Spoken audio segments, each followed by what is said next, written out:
शर्मिला जालान जी की किताब साख कहानी संग्रह है और अलीरा राखीजा जी की किताब काजल की मेल काव्य संग्रह है। इसके अलावा अजय द्वारा संपादित प्रायशक्त नए कलेवर में आज लोकार्पित होगी।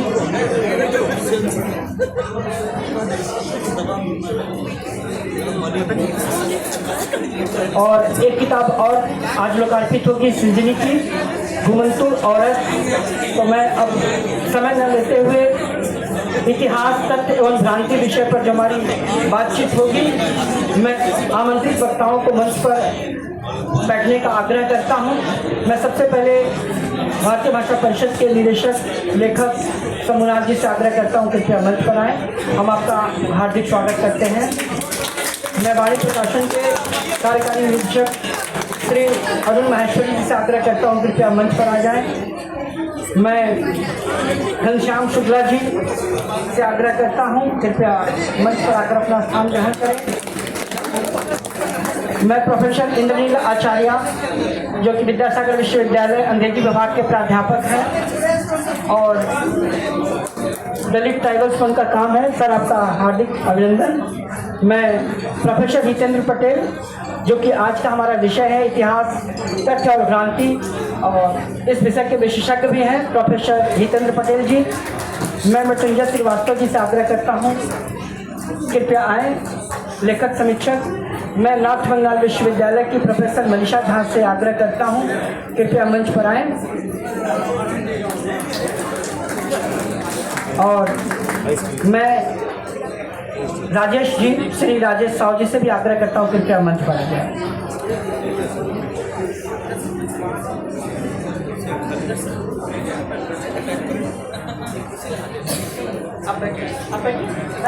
मैं अपनी जगह पर हूँ, ठीक है। अब मैं और सभागार में बैठे सभी, मैं विशेष तौर पर जो हमारे आज के लेखक हैं उमा झुंझुनवाला जी, अनिला जी, शर्मिला बोहरा जालान जी, सबके प्रति आभार प्रकट करता हूं। तो मैं स्वागत वक्तव्य के लिए सबसे पहले अरुण माहेश्वरी जी से आग्रह करता हूं कि वे स्वागत वक्तव्य रखें। और सभागार में जितने भी हमारे आज श्रोता, दर्शक, पाठक और पुस्तक प्रेमी यहाँ उपस्थित हुए हैं, मैं उन सभी को भारतीय भाषा परिषद एवं वाणी प्रकाशन की ओर से उनके प्रति आभार व्यक्त करता हूँ। धन्यवाद। मैं अरुण महेश्वरी, वाणी प्रकाशन दिल्ली। आज दरअसल विश्व पुस्तक मेले में पिछले दिनों हम थे वहाँ, और आज इस पुस्तक मेले में है एक प्रकाशक के लिए ये बहुत खुशी का अवसर होता है जहाँ उसको पाठक मिलते हैं, जहाँ उसको लेखक मिलते हैं, और जहाँ उनके द्वारा प्रकाशित या फिर और भी लेखकों द्वारा लिखी हुई नई किताबों के बारे में चर्चाएं होती हैं। क्योंकि हम सबका जीवन किताबें हैं, ये तो हम सब जानते हैं। तो हम अपने उस जीवन के साथ हम कदम ताल करते हैं और उस रंगमंच पे हम सब लोग एकत्रित होते हैं। मुझे बहुत खुशी है कि मैं आज यहाँ कलकत्ता पुस्तक मेले में, मैं आज सोच रहा था लगभग 40 साल से तो मैं यहाँ आया हूँ। जब मैं उम्र मेरी शायद 25-25 साल की रही होगी या उससे भी आया। आइए बैठ जाए, बैठिए। आज इस कार्यक्रम में आदरणीय शंभुनाथ जी, मंच पर श्री इंद्रनील आचार्य जी, श्री हितेंद्र पटेल जी, मृत्युंजय श्रीवास्तव, मनीषा झा जी और राजेश कुमार साहब और घनश्याम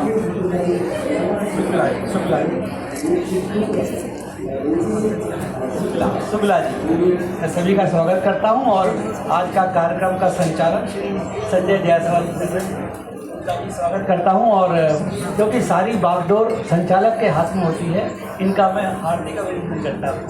धन्यवाद। मित्रों, आज शंभुनाथ जी की नई कृति का यहाँ पर लोकार्पण होगा। इससे पहले कुछ उनकी जो पुस्तकें प्रकाशित हैं, हो सकता है इसमें कुछ छूट गई हो, क्योंकि मैं अपने स्थिति के आधार पर लिखता रहा। तो उनकी किताबें छपी हैं कवि की नई दुनिया, राष्ट्रीय पुनर्जागरण और रामविलास शर्मा, प्रेमचंद साम्राज्य से राष्ट्र, उपनिवेशवाद और हिंदी आलोचना, हिंदी उपन्यास राष्ट्र और हाशिया, भारतीय नवजागरण एक असमाप्त सफर, हिंदी नवजागरण भारतेंदु और उसके बाद, भक्ति आंदोलन और उत्तर धार्मिक संकट, इतिहास में अफवाह और हिंदू धर्म और भारतीय दृष्टि। और सबसे महत्वपूर्ण काम हुआ था भारतीय हिंदी साहित्य ज्ञान कोश का संपादन, जो अपने आप में एक विश्व के लिए हिंदी दुनिया से विश्व के लिए एक उपहार है, क्योंकि ये भी है शायद 1912 में जो सबसे पहले हिंदी साहित्य कोश छपा था वो भी बंगाल की धरती से ही छपा था, और उसके बाद ये आया उसके पास। तो मैं और आज छायावाद का देश किताब पर हम यहाँ चर्चा भी होगी और बाद में उस किताब का लोकार्पण करेंगे। एक सूचना मुझे देते हुए और भी खुशी है कि वाणी प्रकाशन ने इसी वर्ष कुबेरनाथ राय रत्नावली का प्रकाशन भी किया, जो अपने आप में एक बहुत महत्वपूर्ण कार्य है। मैं सबका धन्यवाद। आज जो पुस्तकें यहाँ पर हम जिस पर चर्चा करेंगे या लोकार्पित करेंगे, चर्चा का समय नहीं होगा। भारतीय ग्राम परंपरा छायावाद का महत्व, जो आपकी पुस्तक है यमुना जी की, वो इस पुस्तक में प्रसाद निराला पंत महादेवी का विभिन्न दृष्टिकोणों से आकलन किया गया है। शर्मिला जयलाल जी की पुस्तक है शाख पुस्तक है, कहानी संग्रह है, हमारे समय के महत्वपूर्ण स्थान रखती हैं, उनका एक कहानी संग्रह आया है। उमा झुनझुनवाला जी की किताब मैं और मेरा मन नाटक है।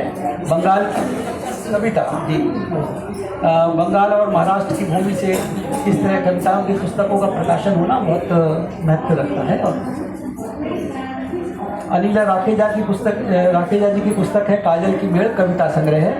और वत्सल निधि आगे जी द्वारा स्थापित वत्सल निधि की जो उन्होंने 4 सप्तक जो इतिहास में अपना सबसे महत्वपूर्ण स्थान रखते हैं, उन सबको हमने संपादित कर पुनर्प्रकाशन किया है। चारों संग्रह अब एक साथ आएंगे और हमने उनको अद्यतन भी किया है। बल्कि मेरा ये कहना है कि वो संग्रह 28 मतलब 8 कवि हैं एक में, 7 कवि सप्तक में, तो वो 28 कवियों की महत्वपूर्ण कविताओं का संकलन है। हमने उसको अद्यतन किया है, मतलब उस संग्रह में छपने के बाद उन कवियों का फिर क्या हुआ, तो इसको हमने पूरा उसका रिसर्च करके उन सब के बारे में पता लगा कि 26 लेखक तो उसमें नहीं है, 2 लेखक अभी उसमें हैं। और मुझे जो उस किताब के संपादन के समय पर मुझे ये लगा कि वो सिर्फ सप्तक नहीं है, वो 28 आत्मकथाएँ हैं। उसमें बहुत सुंदर शब्दों में सब लेखकों ने अपने अपने समय पर अपने बारे में लिखा, तो वो आत्मकथाएँ हैं। वो पुस्तक भी अभी इस पुस्तक मेले में आई है, आज इस कार्यक्रम में लोकार्पित करेंगे। और संजनी जी की पुस्तक है घुमक्कड़ औरत, वो भी यहाँ आई हैं। उनके संस्मरण और उनकी यात्राओं के आधार पर वो पुस्तक तैयार की गई है।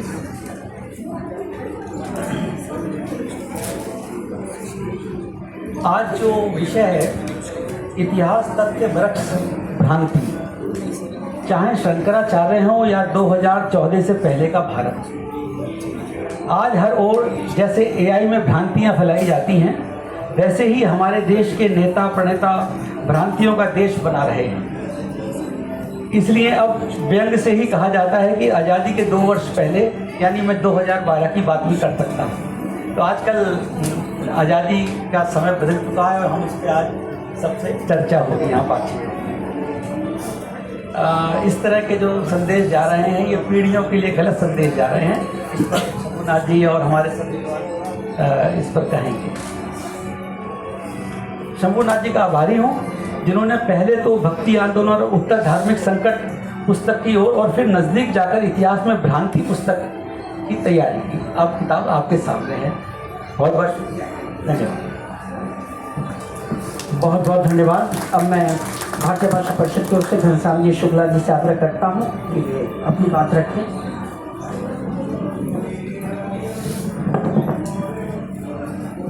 उपस्थित मंचासीन विशिष्ट अतिथिगण, सभागार में पधारे सब श्रोतागण, हमारे अतिथि, मैं भावों की हर्ष है कि आज वाणी प्रकाशन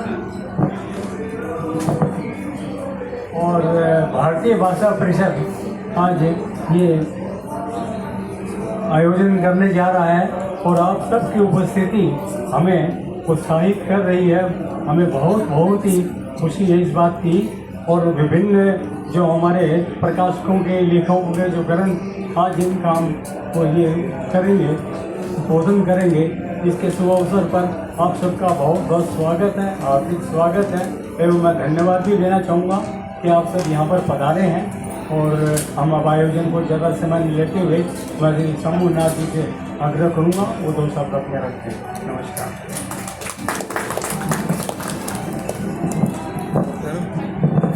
बहुत बहुत धन्यवाद। अब बारी है पुस्तक से मिलने का, और जब पुस्तक का लेखक रचनाकार हमारे बीच उपस्थित हो तो उन्हें मैं आदरपूर्वक सबसे पहले आमंत्रित करना चाहूँगा उमा झुंझुनवाला जी से को कृपया मंच पर आएँ।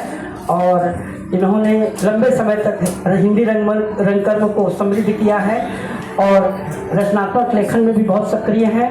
तो मैम का और लिटिल थिस्पियन संस्था के द्वारा विगत 3 दशकों से बंगाल में हिंदी नाटक की जो परंपरा है उसको समृद्ध भी कर रही हैं और आने वाली पीढ़ी को गढ़ भी रही हैं। हम आदरपूर्वक उन्हें सम्मानित कर रहे हैं। मैं आमंत्रित करना चाहता हूं हमारे समय के चर्चित कथाकार शर्मिला जालान जी को, कृपया मंच पर आएँ। मैं काजल की मेल किताब आई है अनिला राखेजा जी की, उनका नवीनतम काव्य संग्रह, पहला काव्य संग्रह है। तो अनिला जी से मैं आग्रह करता हूँ, सभी अतिथियों से आग्रह करता हूँ आप लोग खड़े होकर आज जो हमारी पुस्तकें लोकार्पित होनी है, लेखक कृपया आगे आ जाएं।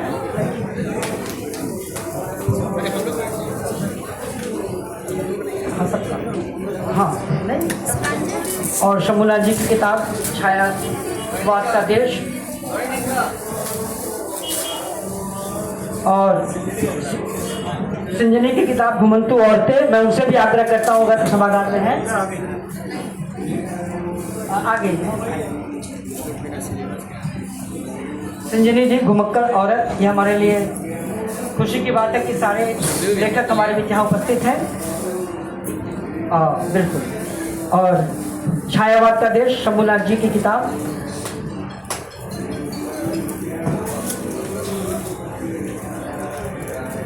और अज्ञा द्वारा संपादित तार सप्तक समग्र, जिसकी प्रस्तुति नंद किशोर आचार्य ने की है। तो मैं सभी से आग्रह करता हूँ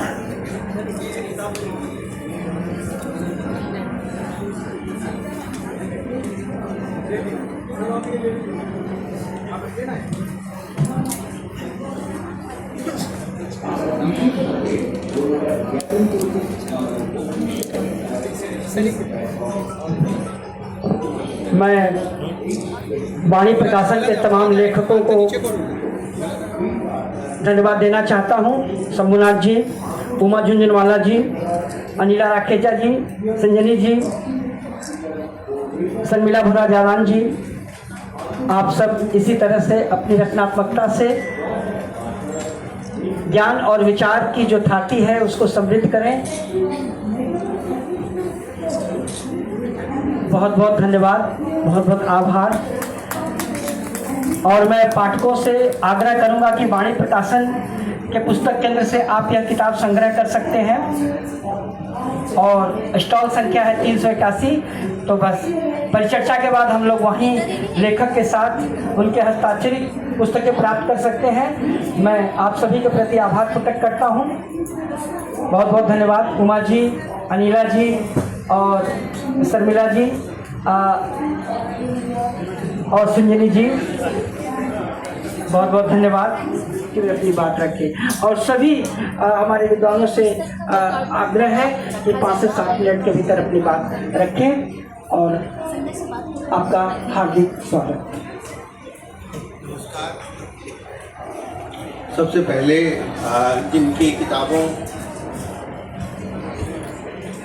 का विमोचन हुआ है उनको मैं बधाई देता हूं, और मुझे उम्मीद है कि ये सिलसिला चलता रहेगा। और कविता, कहानी और अभी अज्ञेय के बारे में जो कहा गया कि उन्होंने उस तरह से 28 लोगों की चीज़ें सामने रखी हैं, उसके प्रति लोग सचेत होंगे। ये इसलिए भी ज़रूरी है कि हमारे लिए इतिहास अभी भी एक पराया विषय है।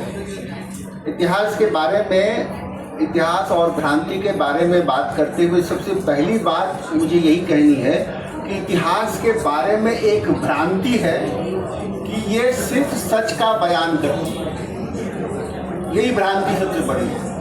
इतिहास खास तरीके से अतीत में उतरने का नाम है, और हमको ये मानने में असुविधा होती है, लेकिन आज जो ये इतिहास भ्रांतियों के रूप में हमारे पास पहुंच रहा है, ये सिर्फ और सिर्फ एक राजनीतिक षड्यंत्र नहीं है, राजनेता लोग नहीं कर रहे हैं, बल्कि लोगों की भागीदारी इसमें हो रही है और इस कारण से ये काम हो रहा है।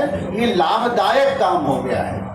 इतिहास को बिगाड़ना जो है ये किसी राजनीतिक उद्देश्य से किया जाने लगे और विद्वान चुप हो रहे हैं तो इससे बड़ी बुरी बात कुछ नहीं हो सकती। एक तो मुझे पहले ये कहना है, आज ढोल बजाने वाले ढोल बजाकर इतिहास को विद्रुप तोड़ फोड़ करने में लगे हुए हैं और एक समय था जब बहुत ही शांति से बड़े प्रेम से इतिहास में भ्रम लाया जा रहा था और सबसे पहले अंग्रेज आए थे और अंग्रेजों ने ही हमको बताया कि आपके पास तो इतिहास है ही नहीं, इतिहास तो अब हम लोग आपको देंगे। और उन्होंने एक इतिहास दिया और उससे जितनी भ्रांतियां हुई उसके बारे में बहुत चर्चा यहाँ हो चुकी है, होती रहती है और हम लोग जानते हैं। इसलिए हम लोग को ये मानना पड़ेगा कि इतिहास कोई निर्दोष चीज़ नहीं है।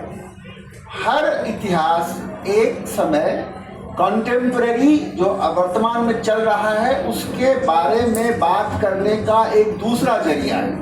हम अतीत चर्चा में वर्तमान से ही जाते हैं, इसलिए वर्तमान अतीत में बोलता है। All history is contemporary history, ये हम लोग सुनते आए हैं। लेकिन मैं इस बात के लिए सचेत करना चाहता हूँ कि ये भ्रांति, ऐसा लोग सोचते हैं कि अरे इतिहास का काम है, इसको तो हमारा कुछ लेना देना इसमें है नहीं मित्रों। इतिहास को अगर भ्रम से बदल दिया जाए, उसमें तोड़ फोड़ की जाए तो हम अपने अतीत के प्रति सचेत नहीं रहेंगे। और जो व्यक्ति अतीत के प्रति सचेत नहीं रहेगा, जो जाति अतीत के प्रति सचेत नहीं रहेगी, उस जाति का नाश संभव है और भीतर से ही वो संभव है। भीतर के लोग ही अपने इतिहास के बारे में बात करते हुए शर्माने लगेंगे। मुझे शंभुनाथ जी की किताब का विमोचन हुआ है, लोकार्पण हुआ है। इसमें एक बात उनकी मुझे बहुत अच्छी लगी थी। कभी वो कहते भी हैं कि छायावाद के समय में इतिहास की तोड़फोड़ का विरोध हुआ। तो इतिहास की तोड़फोड़ कौन कर रहे थे? जो इतिहास बना रहे थे वही इतिहास का तोड़फोड़ कर रहे थे। जो अंग्रेज हमको सिखा रहे थे कि आपके पास इतिहास ही नहीं है, आप लोग तो ऐसे ही हैं बिना इतिहास के हैं। और सबसे पहला आदमी जो है वो आपका इतिहास लिखने वाला कश्मीर का कल्हण है, उसके पहले तो कोई इतिहास ही नहीं था। इसका पुरजोर विरोध हमारे इतिहासकारों ने किया है। रोमिला थापर ने और तमाम लोगों ने इस बात का विरोध किया और कहा है कि हमारे यहाँ भी इतिहास बोध था, लेकिन दूसरे तरीके का इतिहास बोध। इसलिए मैं आप सबको कहना चाहता हूँ कि सबसे पहले इतिहास बोध पर अपनी राय कायम कीजिए और ये मानिए कि इतिहास है क्या, समझिए कि इतिहास है क्या। इतिहास कोई अतीत की मृत चीज नहीं है। इतिहास वो आईना है, जब हम पीछे मुड़कर देखते हैं तो हमको इतिहास से सीख लेनी पड़ती है, हमको प्रेरणा लेनी पड़ती है। अगर हमको ये पता ना हो कि ये जो तार सप्तक के कवि हैं, इन कवियों का कैसा जीवन रहा है और किस तरह से उन्होंने कविताएं रची हैं, तो हम उमा झुनझुनवाला की कविता को जब पढ़ेंगे तो हमारे पास वो स्मृति नहीं रहेगी जिस स्मृति से उस कविता में हम उतर पाएंगे। अपनी जातीय स्मृति से हम अपनी कविता, अपनी रचना में उतरते हैं। हम कहानियों में जाने के पहले उस परंपरा के साथ जुड़ते हैं। आलोचना की बात करते हुए हम रामविलास शर्मा और तमाम लोगों की आलोचना से गुजरते हैं, तब जाके हमको बोध होता है। एक स्मृति का हमारे शब्द से, हमारे वर्तमान से बहुत गहरा संपर्क होता है। हमारा देश एक बहुत विचित्र देश है, जहाँ के लोगों को ये याद ही नहीं है कि हम लोगों ने क्या क्या हासिल किया था जब पश्चिम में कुछ नहीं था। और ये बात अब लोगों को बताई जा रही है कि हमारे यहाँ इतनी बुरी चीज़ें नहीं थी, हमारे यहाँ बहुत अच्छी अच्छी चीज़ें भी थी। इसीलिए हम लोगों को इस भ्रांति में नहीं पड़ना चाहिए कि भारत में इतिहास था ही नहीं। भारत में अतीत बोध था, और ये हमको बहुत प्राचीन टेक्स्ट से भी मिलता है। और भारत में महान विद्वान हुए हैं, फिलोसोफर्स हुए हैं, राइटर्स हुए हैं, और उन तमाम लोगों में हम लोगों की स्मृति छुपी हुई है। हम अपनी स्मृति को जगाएंगे तो हमारा इतिहास बोलेगा। इसलिए मैं आप सबसे कहता हूँ कि आप लोग, मेरी अंतिम बात ये है, समय चूंकि कम है, ये मेरा विषय है, मैंने इस पर एक लंबी चौड़ी किताब लिखी है, और मैं आप लोगों को ये बताना चाहता हूँ कि इतिहास को इतिहासकारों के हवाले छोड़िएगा तो ये भ्रम बना ही रहेगा।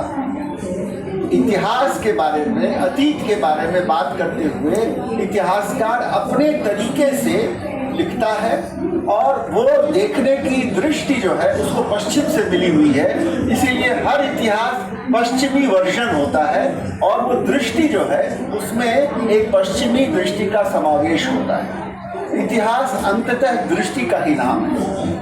आपके पास अगर दृष्टि नहीं है तो फिर आपका इतिहास संकलन मात्र होगा, और अगर उसमें कुछ ऐसा उद्देश्य आपका आ जाए कि उससे कोई राजनीतिक लाभ लेना है, तब तो इतिहास का बेड़ा गर्क ही है, समाज का भी बेड़ा गर्क हो जाएगा। इसीलिए सचेत होएं और अपने इतिहास को भ्रम में न तब्दील होने दें। और मैं उम्मीद करता हूँ कि अब ये समय बहुत विचित्र समय है, एक ऐसा समय जिसके बाद अच्छा समय आएगा, ऐसी हम कल्पना कर सकते हैं, ऐसी आशा रखते हैं। और इस क्रम में मेरा एक ही निवेदन आपसे है कि हमारे देश के अतीत को बेहतर समझने के लिए हमको हमारे साहित्य की तरफ जाना चाहिए। हमारे साहित्य में बहुत सारी ध्वनियाँ हैं, जिन ध्वनियों में से बहुत सारों का प्रतिफलन जो है वो हमारे इतिहास में अब तक नहीं हुआ है। इसीलिए आज भी हम लोगों को रामविलास शर्मा से इतिहास पढ़ने की ज़रूरत है। वो इतिहासकार नहीं है उस अर्थ में।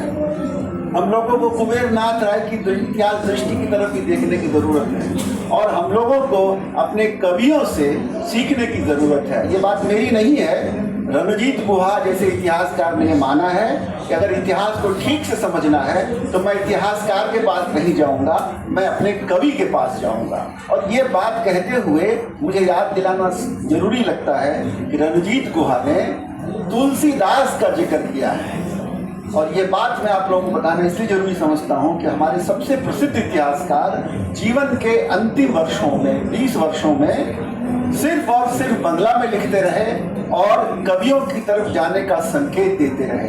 मैं उम्मीद करता हूँ कि इस संदेश को हम लोगों को स्वीकार करना चाहिए, और हम लोगों को खूब लिखना चाहिए, और जो लिखने वाले हैं उनकी किताबों को खूब पढ़ना चाहिए। प्रकाशकों से मेरा निवेदन है कि वो नई नई रचनाओं को प्रश्रय दें। उनका काम सिर्फ बहुत कठिन काम है इस समय में, किताबें कम पढ़ने वाले लोग हुए हैं, लेकिन हमारे लिए अब किताबें बहुत बड़ा सहारा बनने वाली हैं। इतिहास के भ्रम जाल से निकालने में ये किताबें मदद करें, और आप सब सहयोग करें, तब जाके हमारे भी इतिहास बचेगा और भ्रम दूर होंगे। धन्यवाद। बहुत बहुत धन्यवाद। बिल्कुल, जो चीज़ें इतिहास में छूट जाती हैं, साहित्य उसे अपने यहाँ समेटने का काम करता है। और हम यह भी मानते हैं कि कई बार जिक्र किया उन्होंने कि इतिहास की अनकही बातें किस तरह से हमारे लोक में कवियों के जरिए, लेखकों के जरिए स्मृतियों में बची रहती है। मैं अब आमंत्रित करना चाहता हूं, हमारे बीच उपस्थित हैं विद्यासागर विश्वविद्यालय अंग्रेजी विभाग के प्रोफेसर इंद्रनील आचार्य सर। मैं उनसे आग्रह करता हूं कि अपनी बात रखें। सर, आपका हार्दिक स्वागत है।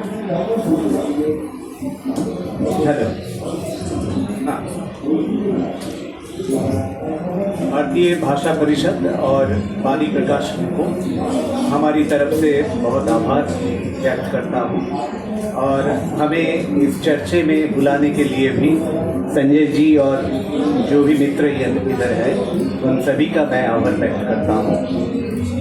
हमारे काम जो विद्यासागर विश्वविद्यालय में हम करते आए हैं 2008-9 साल से, वो था हमारे जो जनजातियां हैं उनका जो इतिहास है, उनके जो साहित्य है, उनके जो ज्ञान परंपरा है, उसका डॉक्यूमेंटेशन करना, उसकी अनुवाद करना और उसकी आर्काइव बनाना, ये काम पे हम पिछले 17 साल से जुड़े हुए हैं। और इसमें हमारे अभी एक बहुत महत्वपूर्ण जो सूचना हमें मिली जो रियलाइजेशन हमें मिला वो ये है कि कल्चरल एमनेशिया ये एक बहुत महत्वपूर्ण शब्दबंध है, जिसमें से हमें एक मेडिकल कंडीशन में लाया जाता है जिससे हमारे विस्मृति पैदा होती है और हम भूल जाते हैं हमारे बारे में। तो ये एमनेशिया जो है, ये कल्चरल एमनेशिया अगर देखा जाए तो जनजातियों में ये एमनेशिया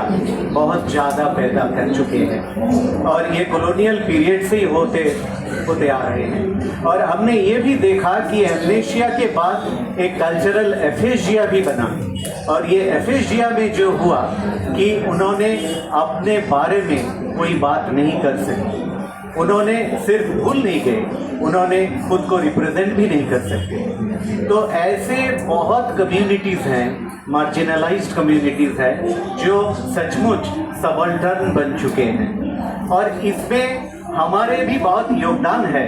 अगर अपने देखे, जैसे हमारे प्राध्यापक बता रहे थे, अगर अपने कॉलोनियल हिस्ट्री भी देखे, कॉलोनियल लैंग्वेज का हिस्ट्री देखे, ग्रियर्सन साहब का लिंग्विस्टिक सर्वे ऑफ इंडिया देखे, तो उसमें आप देखेंगे कि बंगाल की जो लिंग्विस्टिक सर्वे हो रहा था, लिंग्विस्टिक सर्वे ऑफ बंगाल में, उन्होंने कह दिया कि बांग्ला यही एकमात्र भाषा है बंगाल की और जितने सारे आदिवासियों की भाषा है, संताली है, मुंडारी है, हो है, ये सब सिर्फ डायलेक्ट है, ये भाषा नहीं है। और इससे भी ज़्यादा बढ़कर उन्होंने कहा कि कई भाषाएं जैसे कुर्बानी, उन्होंने कहा कि ये मिक्स्ड सब डायलेक्ट है, ये डायलेक्ट भी नहीं है, सब डायलेक्ट भी नहीं है, मिक्स्ड सब डायलेक्ट है। ऐसे जो हो रहा था कि हमारे जो जनजातियों की भाषाएं, इसको हमें एकदम स्वीकार नहीं कर रहे थे, हम इसको रिजेक्ट कर रहे थे, निगेट कर रहे थे और इसके जो असर पड़ा हमारे स्वाधीनता की बात, हमारे यहाँ स्वतंत्रता की बात, हमारे जो लैंग्वेज पॉलिसी बनाया गया उसमें हमारा ये जो जनजातियों की भाषा, ये भाषा का कोई जगह नहीं मिला। आपने देखा कि पहला जनजातियों का भाषा जो हमारे संविधान के अष्टम तफसील में आया वो 2003 में आया, 47 के बाद 2003 में संताली आया। तो आप ये समझ सकते हैं कि हमारे जो स्टेट लैंग्वेजेस है, इसके अलावा हमारे जो ट्राइबल लैंग्वेजेस है उसके हालत और भी ख़राब है और इसके लिए हमारे ये जो इतिहासकार हैं उन्होंने भी जानबूझकर उनको कोई रिकग्निशन नहीं दिए हैं और ये डी रिकग्निशन के कारण हमारे जो घुमंतू आदिवासियों की भाषाएं हैं, D notified and nomadic tribes, उनको भी कोई रिकग्निशन नहीं मिला और ऐसे उनको अभी भी क्रिमिनल ट्राइब की जो एक स्टिग्मा है वो स्टिग्मा लेकर उन्हें अभी भी उनका जिंदगी वो बिता रहे हैं। तो ऐसे आप देखा जाए तो ये हमारे इतिहास के जो फैक्ट्स है और वो फैक्ट्स का जो डिस्टॉर्शन हो रहा है, ये अगर देखा जाए तो जनजातियों में, आदिवासियों में, घुमंतू जातियों में ये बहुत हो रहा है, वो डबली ट्रिपली मार्जिनलाइज्ड है। अगर हम बांग्ला के बारे में सोचें, अगर हम और सारे भाषा के बारे में सोचें, हमें ये सब भाषा के बारे में भी सोचना चाहिए जो एकदम लाइट में नहीं है, जो कोई हाईलाइट में नहीं है। तो इतिहास हम अब जब चर्चा कर रहे हैं, इतिहास की चर्चा के समय हमें ये भी याद रखना चाहिए कि ये सब भाषाएं, इनके बारे में, इनके इतिहास के बारे में, इनके रिप्रेजेंटेशन के बारे में भी हमें अलर्ट होना चाहिए, अवेयर होना चाहिए। Thank you. बहुत बहुत धन्यवाद सर, बिल्कुल आपने सही दिशा की ओर संकेत किया। अब मैं हमारे बीच उपस्थित हैं श्री मृत्युंजय श्रीवास्तव जी, मैं उनसे आग्रह करता हूं कि अपनी बात रखें। मृत्युंजय श्रीवास्तव जी।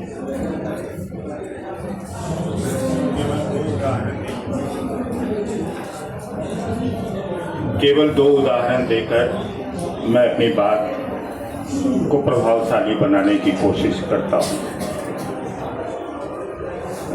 भ्रांति एक हथियार है और भ्रांति को ये ध्यान देखना चाहिए कि भ्रांति को क्रिएट कौन कर रहा है और क्यूरेट कौन कर रहा है। अगर ये स्पष्ट हो जाए तो मकसद समझ में आ जाएगा। एक उदाहरण हम 20वीं शताब्दी के अंतिम वर्ष से दे रहे हैं, जब अंडमान के सेंट्रल जेल में एक फलक स्थापित किया गया। उस फलक में इसकी चर्चा नहीं की गई कि ब्रिटिश साम्राज्य से क्षमा याचना की गई थी, जो कि 1911 और 1914 में की गई थी। तो ये एक उदाहरण है भ्रांति क्रिएट करने का। यानी भ्रांति क्रिएट वो करते हैं जिनका इतिहास गर्व से कहने लायक नहीं है। एक उदाहरण तो ये। दूसरा उदाहरण है कि हमारे देश भ्रांति का असर बहुत ज्यादा है। भ्रांति का असर है वो आसव से भी ज्यादा है और बहुत दीर्घकालिक है। भ्रांति का असर ही ये था कि एक नौजवान लड़की वो बैलगाड़ी के जमाने में भी वो सती हो जाती थी चिता पे हंसते हंसते, और फिर 20वीं शताब्दी में ही अंतिम वर्ष में एक ऐसी घटना घटती है जो एक लड़की राजस्थान में हंसते हंसते चिता पे चढ़ जाती है। ये भ्रांति तब ज्यादा असरकारी हो गया जब एक सियाना संपादक इसे परंपरा मानकर, परंपरा बताकर इसका महिमा मंडन करता है। भ्रांति हमेशा मकसद से किया जाता है और भ्रांति हमेशा भूतगामी होती है। और अगर हमें आगे, जिनको आगे नहीं दिखता वो पीछे देखते हैं और भ्रांति क्रिएट करते हैं। धन्यवाद। और वही क्रिएट। बहुत बहुत धन्यवाद।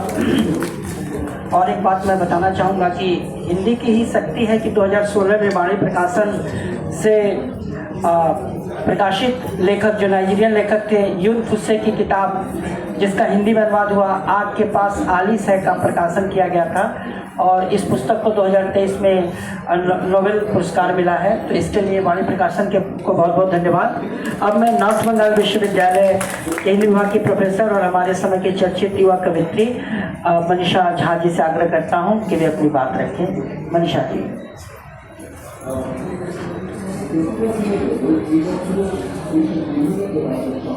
धन्यवाद। सबसे पहले तो मैं यहाँ बुलाने के लिए संजय जी का धन्यवाद करती हूँ। साथ ही साथ भारतीय भाषा परिषद और वाणी प्रकाशन के संयुक्त तत्वावधान में यह कार्यक्रम आयोजित है, तो उनको भी बहुत बहुत धन्यवाद। सभी को नमस्कार। साथियों, आज मेरे लिए खास करके गर्व का विषय है कि 4 पुस्तकों का लोकार्पण हुआ है और सभी रचनाकारों को बहुत बहुत बधाई हो और उन्हें शुभकामनाएं। जिस विषय पर मुझे अपनी बात रखने का अवसर दिया गया है वह विषय है इतिहास, तथ्य और भ्रांति। मित्रों, मेरा मानना है कि इतिहास, जैसा कि हम जानते हैं कि ऐसा हुआ था, यानी तथ्य होता है, लेकिन अब ये स्पष्ट हो चला है कि इतिहास केवल तथ्य नहीं होता। इतिहास के द्वारा भ्रांति फैलाने की भी गुंजाइश की जाती है और उसमें रहती है। जैसे कि हम देखते हैं कि अभी तक का जो इतिहास है, इतिहास लेखन की जो परंपरा है, उसमें मुख्य रूप से जो है वो शासक केंद्रित इतिहास लिखे गए हैं और उसमें जनोन्मुखी इतिहास की पूरी उपेक्षा दिखाई पड़ती है। हमारे साथी वक्ताओं ने, अभी 2 वक्ताओं ने बहुत अच्छा उदाहरण दिया कि आजकल जगह जगह विश्वविद्यालयों में, कॉलेजों में और विभिन्न संस्थानों में स्थानीय भाषा और संस्कृति केंद्र की स्थापना की गई है, जो यह खोज करती है कि जो स्थापित भाषा के मानक है केवल वही नहीं होते, बल्कि उनके अलावा भी बहुत सारी ऐसी भाषाएं हैं जिनकी चर्चा तक नहीं होती, जो अब विलुप्ति के कगार पर हैं। तो ऐसी भाषाओं का जो इतिहास है वो कैसे विलुप्त हो रहा है, तो उनको जानने की ज़रूरत है, उस इतिहास को खोजने की ज़रूरत है। तो इसलिए इतिहास हमेशा जो है वह पुनर्अध्ययन की मांग करता है। इतिहास वही नहीं है जो हमें दिया गया है। इतिहास की खोज अभी और बाकी है और बहुत सारे इतिहास अभी लिखे भी नहीं गए। साहित्य का इतिहास, संस्कृति का इतिहास, बहुत सारे इतिहास अभी लिखे नहीं गए हैं। संघर्षों का इतिहास, जन संघर्षों का इतिहास वह भी पूरी तरह से सामने नहीं आया है। अगर हम ये देखें कि ऐसा कैसे हुआ, तो निश्चित रूप से इतिहास जो प्रस्तुत करता है, यानी इतिहास लेखक जो है वह तटस्थ नहीं होता। इतिहास लेखन कभी भी तटस्थ नहीं होता। हम समझते हैं कि इतिहास लेखक बिल्कुल तटस्थ होता है, लेकिन उसकी भी दृष्टि होती है। तो लेखक हमेशा अपनी दृष्टि से इतिहास को प्रस्तुत करते हैं और उसके भी अपने आग्रह होते हैं, उसके अपने संस्कार होते हैं, उनके साथ इतिहास प्रस्तुत किया जाता है। तो इसीलिए जो इतिहास लिखा गया है, आज जो जन संघर्षों का इतिहास है वो भी पूरी तरह से हमारे सामने नहीं है। तो ये जो विभिन्न केंद्र हैं, इनका काम ही है कि वे जनजातियों की जो भाषा है, जो संस्कृति है, जिसका इतिहास अभी उपलब्ध नहीं है, उसकी खोज करें और उसको सामने लाएं। तो इतिहास हमेशा जो है वो मतलब फिर से देखने की मांग करता है। और यही वजह है कि अगर हम हिंदी साहित्य के इतिहास को ही देखें, क्योंकि हम हिंदी के विद्यार्थी हैं, तो हिंदी साहित्य के इतिहास को ही देखें तो पहला इतिहास जो कि काफ़ी चर्चित रहा है, बहुत सारे इतिहास लिखे गए लेकिन रामचंद्र का जो इतिहास है वो काफ़ी चर्चित रहा है और उन्होंने जो नामकरण किया है, हम देखते हैं कि उसके बाद उसकी समीक्षा हुई और जिसमें कि स्त्री लेखिकाओं को, स्त्री कवियों को उपेक्षा की दृष्टि से देखा गया। यही वजह है कि आधुनिक काल में सुमन राजे को लिखना पड़ा हिंदी साहित्य का आधा इतिहास। वो आधा इतिहास जो नहीं लिखा गया, जो पुरुष इतिहासकारों द्वारा छोड़ दिया गया या उनको महत्व नहीं दिया गया, इसीलिए आधा इतिहास लिखने की जरूरत पड़ी, आधा इतिहास को देखने की जरूरत पड़ी। ठीक इसी तरह से हमारे जो देश का इतिहास है, भाषा का इतिहास है, संस्कृत का इतिहास है, वह भी पूरी तरह से सामने आ गया है और लिखा गया है, ऐसा नहीं है। बहुत सारी भ्रांतियां भी इस इतिहास के माध्यम से हमारे सामने खुल रही हैं। उन भ्रांतियों को समझने की ज़रूरत है और इतिहास को समझने के, इतिहास को देखने के जो बहुत सारे स्रोत है, उसमें साहित्यिक स्रोत भी महत्वपूर्ण है।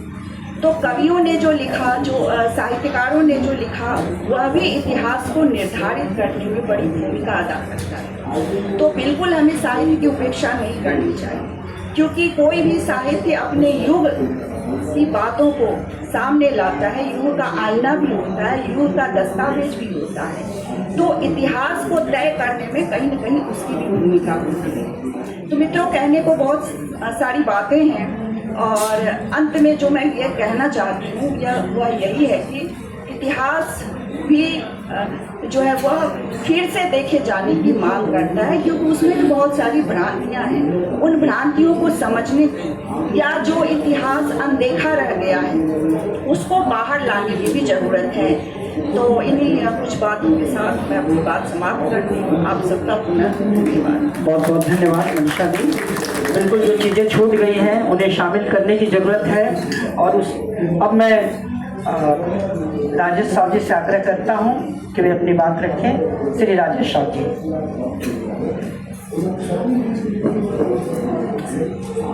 मंच पर उपस्थित विद्वज्जन गुरुवर शंभुनाथ सर, आज हम लोग बहुत महत्वपूर्ण विषय पर चर्चा कर रहे हैं, इतिहास जिसमें तथ्य और भ्रांति क्या है, किस स्वरूप में।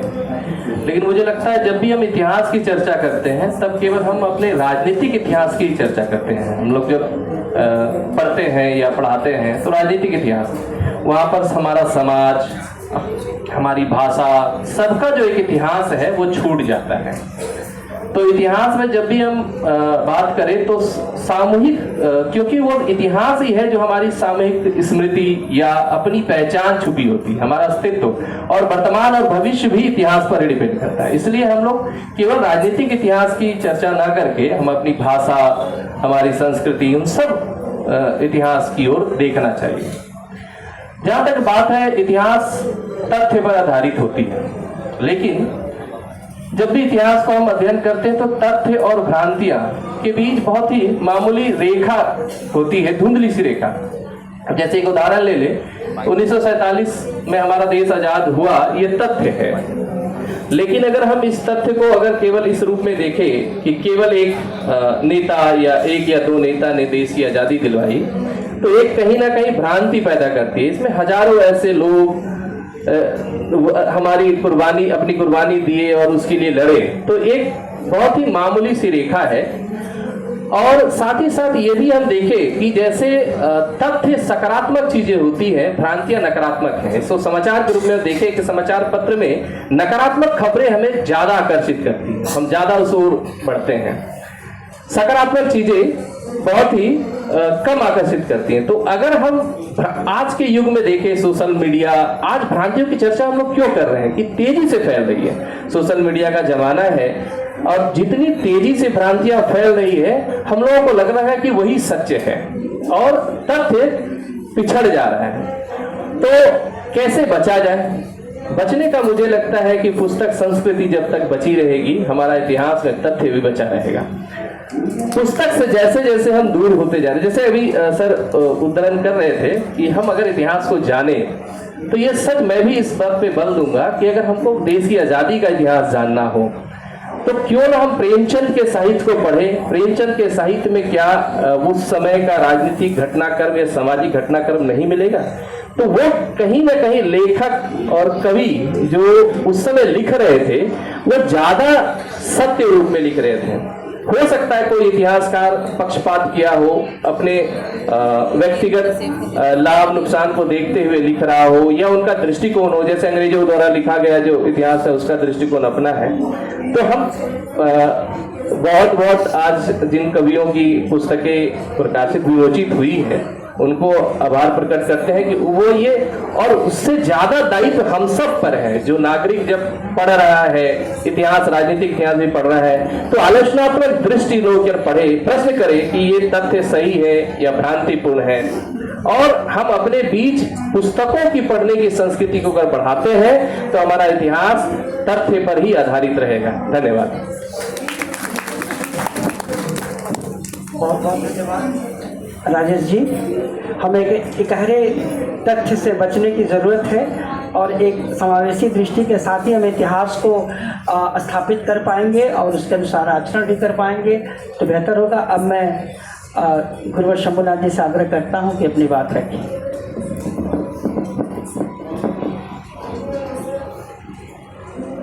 विटेन पटेल जी ने बहुत अच्छा उदाहरण रखा।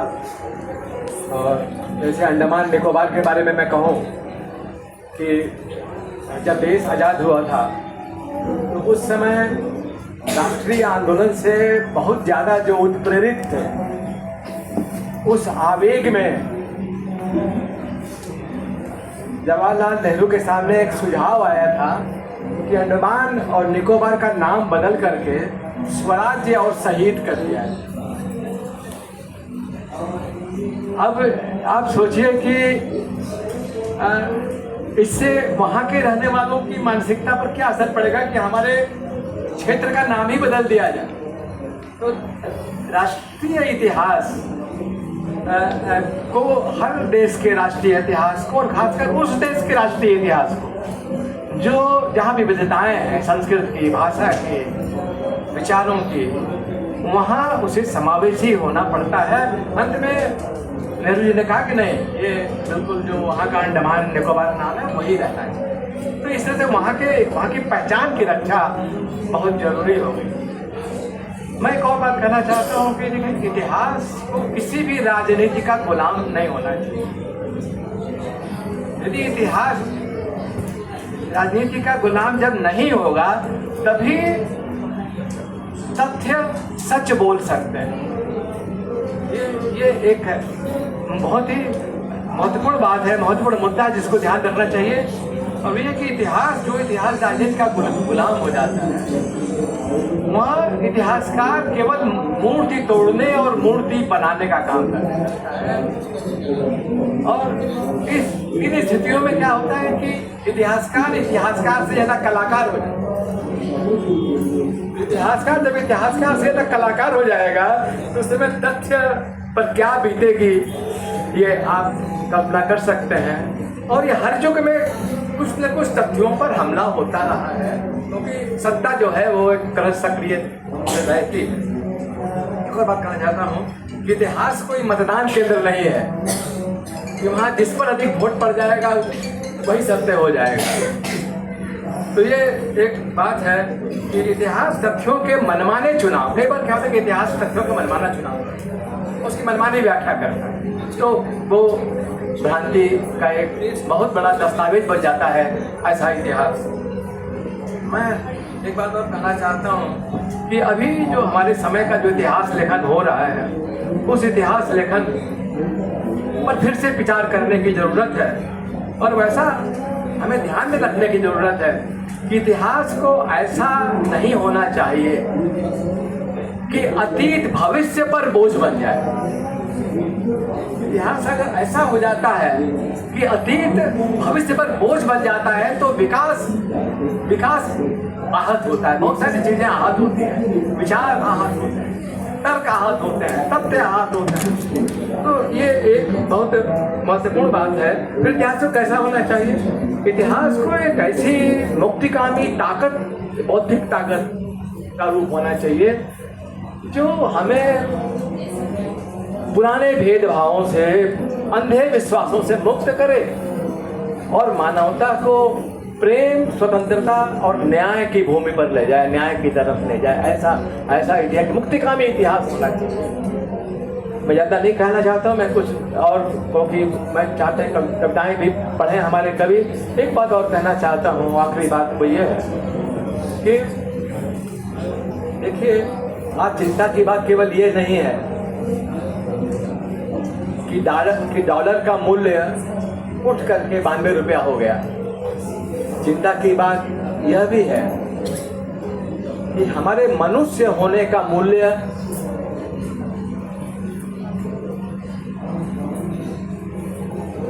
कौड़ियों भर नहीं हो जा रहा है।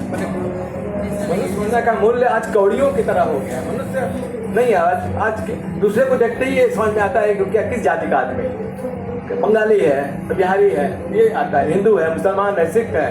ये जो दूसरे को देखते ही मनुष्य है वो ये बोध नहीं होता है। तो जिस देश में मनुष्य होने का मूल्य 2 कौड़ी का हो जाए और डॉलर का मूल्य बढ़ जाए, दोनों तरफ से संकट। डॉलर जो है 92 रुपये होता जा रहा है, मनुष्य होने का मूल्य 2 कौड़ी का भी नहीं हो पा रहा है। ये बहुत चिंता की बात होती है।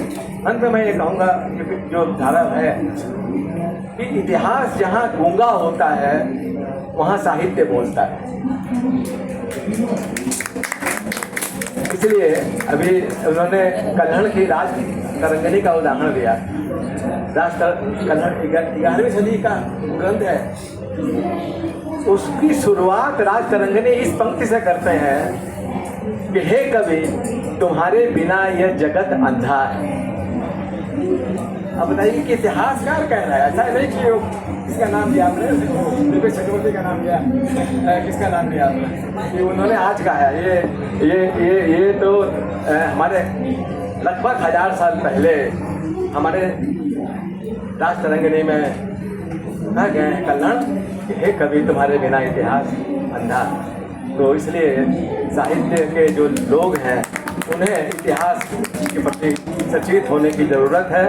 और मैं इन्हीं शब्दों के साथ कि हम भ्रांतियों से लड़ें और तथ्य से अधिक जुड़ें, तभी वाणी प्रकाशन और भारतीय भाषा परिषद द्वारा जो ये आयोजन हो रहा है उसकी सार्थकता है। इन्हीं शब्दों के साथ अपनी बात समाप्त करते हैं। बहुत बहुत धन्यवाद। हर युग में इतिहास निर्मित करने की कोशिशें होती रही हैं और सत्ता द्वारा पोषित जो अपढ़ विद्वान रहे हैं या हैं, वे किस तरह की चीज़ें फैला रहे हैं और एक नैरेटिव सेट कर रहे हैं। मुझे लगता है कि हमारी चेतना, हमारी पढ़ता और हम सब की जो संवाद परक जो पहल है, उस बीच से ही हम जो है इतिहास को बचा पाएंगे और इतिहास के रास्ते साहित्य को बचा पाएंगे या साहित्य के रास्ते इतिहास को बचा पाएंगे। सब एक दूसरे के पूरक हैं। अब मैं कविता पाठ के लिए सबसे पहले आमंत्रित करना चाहूँगा।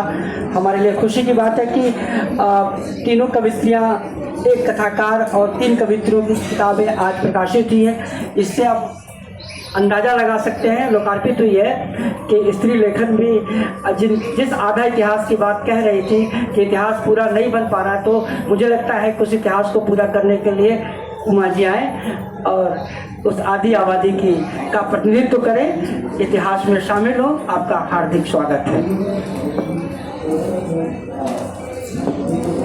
बहुत बहुत शुक्रिया। इतिहास तथ्य बरअक्स भ्रांति की बात हो रही थी, तो उसी से संबंधित मुझे मेरी कविता इसमें नज़र आई। सादे और काले रंग की बात पे एक कविता नज़र आई। कविता है मैं समाधिरत हूँ। जिंदगी के सारे रंग अजीब होते हैं, जो आते हैं नज़र वही अर्थ नहीं होते उन रंगों की। किस रंग में क्या मिला और क्या बन गया, रंग को भी नहीं पता होता। काले में सफ़ेद मिला और स्याह हो गया। ना मालूम सबब में सफ़ेद किसी का गुनहगार बन जाता। काला तो काला ही था, सफ़ेद को साथ लेकर भी वो सफ़ेद नहीं हो सकता था। स्याह ज़्यादा खतरनाक होता है काले से। स्याह से सांझ का भी अंदेशा हो सकता है। पंछी अपनी उड़ान को विराम देकर लौट आने की मुद्रा में आ सकता है। रंग का धोखा उसकी राह बदल सकता है। इससे उसका मकसद आधा रह सकता है। वक्त से पहले लौटने की गलती उसे धोखा भी रख सकती है। उससे उसका ठौर, उसका विश्वास छीन सकती है। अच्छा भला इंसान भी काले को स्याह समझ सांझ के धोखे में आ सकता है। मगर मुझे तो काले और सफ़ेद का भेद मालूम था। फिर भी स्याह में खोती चली गई, डूबती चली गई। सांझ की बांसुरी की धुन सुनकर जंगल में अपनी गजा चढ़ती गायें खुद ब खुद चली आती थी, सखियां भी। मगर मैं प्रतीक्षित ही रह गई। इस अनंत सांझ में बांसुरी की धुन लिए बांसुरी बजी तो थी, सांझ में नहीं, काली रात में। मेरी स्याह सांझ काली रात में बदली ही नहीं। बांसुरी की धुन कैसे सुनाई देती? सुनाई नहीं दी। मेरा सफ़ेद कोरा मन वहम के काले में मिल स्याह इश्क में बदल चुका था। मैं कभी न आने वाली काली रात के इंतज़ार में नकली स्याह में बैठी रही। बांसुरी मेरी कल्पना के बाहर काली रात में बजती रही। रसिक मुस्कुराता रहा, अन्य राधाएं मदहोश होती रहीं। मैं रुक्मणी ठगी सी रह गई। लेकिन बावजूद इसके प्रतीक्षा है। कभी तो सुनाई देगी वो धुन जिस पर जीव का अधिकार है। प्रतीक्षा में बैठे बैठे चाहे बन जाऊं पत्थर की मूरत। जानती हूँ वो किसी भी भेष में आ सकता है, मर्यादा के प्रतिरूप में भी। मगर मुझे मर्यादा के आरोपित रूप से इनकार है। इसलिए चाह नहीं कोई मुझे अपने स्पर्श से पुनर्जीवित करने की कोशिश करे। मेरी पवित्र प्रतीक्षा को ये कभी स्वीकार नहीं। स्त्री उस स्याह रूप को पहचान गई थी, इसलिए धरती में समा गई। उस मर्यादा के क्षत विक्षत रूप को दोबारा स्वीकार नहीं किया।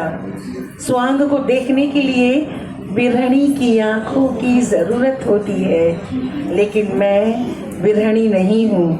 मैं सिर्फ सफ़ेद हूँ। सफ़ेद सर्द ठंडा रूप जो दहक रहा है, अंदर ही अंदर उबल रहा है। लावा फूटकर बाहर आने को है। बांसुरी के छल को गलना ही होगा। काली रात को सफ़ेद सुबह तक चलकर आना ही होगा। सांझ को खत्म होना ही होगा। इंद्रधनुष के प्राकृतिक रूप के खिलने तक मैं समाधिरत हूँ। मैं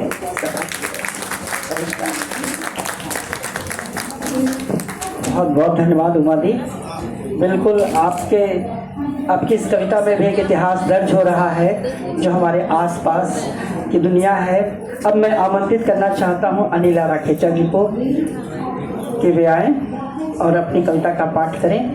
अनिला राखेचा जी, आज उनकी किताब काजल की मेड़ का लोकार्पण हुआ है। आपका हार्दिक स्वागत है। धन्यवाद संजय जी। सबसे पहले तो आप सभी को गणतंत्र दिवस की बहुत बहुत शुभकामनाएं। इसी से संबंधित एक कविता सुना रही हूँ आज के दिन से। शीर्षक है नागरिक। उसके पास आंखें तो है मगर सिर्फ देखने के लिए। उसके पास कान तो है मगर खुद को सुनने के लिए। उसके पास जुबान तो है मगर सिर्फ तालू से सटे रहने के लिए। उसके पास बाजू तो है मगर सिर्फ खुद का भोजा ढोने के लिए। उसके पास गर्दन तो है मगर सिर्फ हिलाने के लिए। उसके पास दो हाथ तो है मगर सिर्फ एक दूसरे को सहलाने के लिए। उसके पास पेट तो है लाचारी हजम कर जाने के लिए, में तब्दील हो जाने के लिए। टिका रखा है उसने अपने जिस्म को उन दो पैरों पर जो पीछे की ओर मुड़े हुए हैं। टिका रखा है उसने अपने जिस्म को उन दो पैरों पर जो पीछे की ओर मुड़े हुए हैं। खड़ा है आज वह स्थिर, न तो वह आगे जा पा रहा है और न ही पीछे। आखिर कब तक खड़ा रहेगा इस तरह इस हाल में हमारे प्रजातंत्र का आम नागरिक? आखिर कब तक खड़ा रहेगा इस तरह इस हाल में हमारे प्रजातंत्र का आम नागरिक? धन्यवाद। बहुत बहुत धन्यवाद।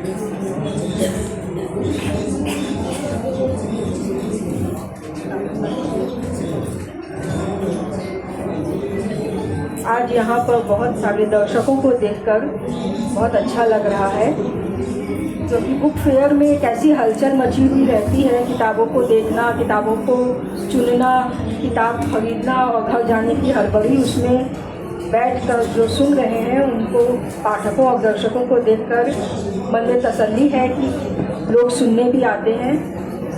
आज बहुत अच्छी चर्चा हुई और मेरा एक कहानी संग्रह साख प्रकाशित हुआ है। उसमें 17 कहानियाँ हैं। यह चौथा संग्रह है। यह जो कहानियाँ हैं यह स्त्री जीवन पर तो है ही, उसमें कई और संदर्भ भी मिलेंगे। और मैं भारतीय भाषा परिषद और वाणी प्रकाशन की आभारी हूँ। इस पुस्तक का यहाँ पर लोकार्पण हुआ। धन्यवाद। बहुत बहुत धन्यवाद। अब मैं धन्यवाद ज्ञापन के लिए आदरणीय रामनिवास द्विवेदी जी से आग्रह करता हूं कि वे आएँ और धन्यवाद ज्ञापित करें। सर, आपका हार्दिक स्वागत है।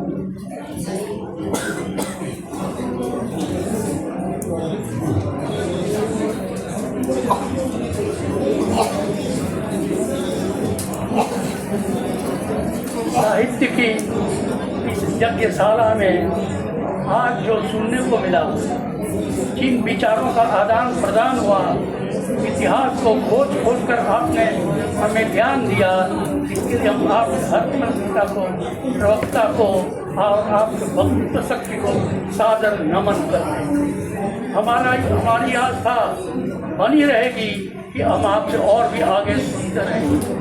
हम आपके प्रति इन्हीं शब्दों के साथ अपनी कृतज्ञता ज्ञापित करते हैं। और आज जो उपस्थित जन समुदाय है ये आपका यही देर है और इनकी उपस्थिति से ही आप श्रृंगारित है। ये समझ लीजिए कि इतिहास आज बनता है, इतिहास कभी अतीत में नहीं बना है। ये सत्य है कि जिसने इतिहास को गलत लिखा वो भी समाज का एक नागरिक था। वो राजनीति कह लीजिए, चाहे उसको व्यवसायी कह लीजिए, लेकिन वो भी समाज का अंग होता है और इतिहास इन सबको मिलाकर बनता है। पढ़ना आपका काम है, समझना आपका काम है और इतिहास में योगदान देना आपका काम है। इन्हीं शब्दों के साथ मैं आज सबको बहुत बहुत धन्यवाद। सभी के प्रति मैं आभार प्रकट करता हूँ।